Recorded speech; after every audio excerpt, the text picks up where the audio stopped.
Yun oh, masarap na ulam sa tanghalian.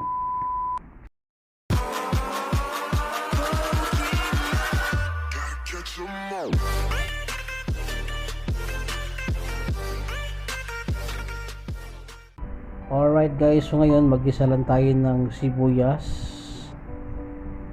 Next naman natin ay ating i-mix lang.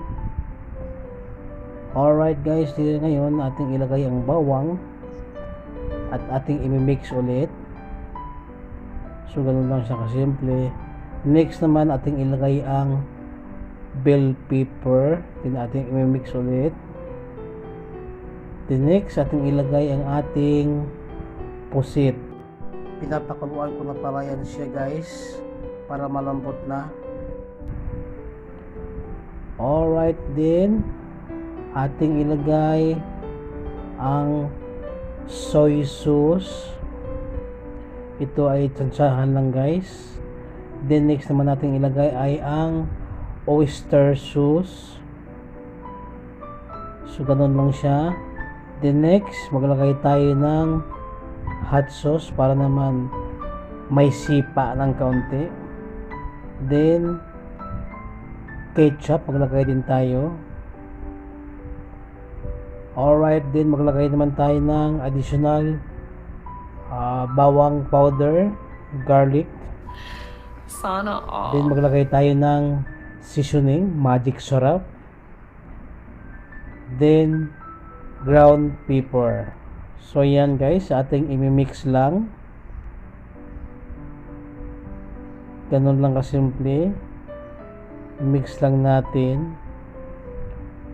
Alright, then maglagay tayo ng cornstarch para lumapot yung ang sabaw. Then i-mix lang natin para mahalo siya. So ayan, maglagay naman tayo ng 2 kutsaritang asukal para magpantay ang lasa. Then ating i-mix lang. So ganun lang siya guys. Mix lang natin siya para malusaw yung ating nilagay na asukal. So yan na nga guys, malapit na siyang maluto. Then additional tayo ng onion rings para naman magandang tingnan yung ating niluluto. Then i-mix lang din natin. So ganun lang kasimple. Siya nga pala guys, shout out nga pala kay Jovlar TV at saka kay Noel Vlogs. Shout out sa inyo. Alright.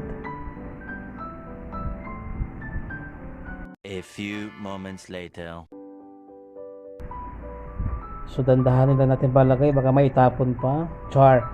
So yan na nga ating ilalagay. Napakasarap guys. Nakakatakam yung ating nilolotong puset. So napakasarap nito guys. Yan, nakikita nyo naman guys, yung sauce nya ang sarap ilagay sa kanin.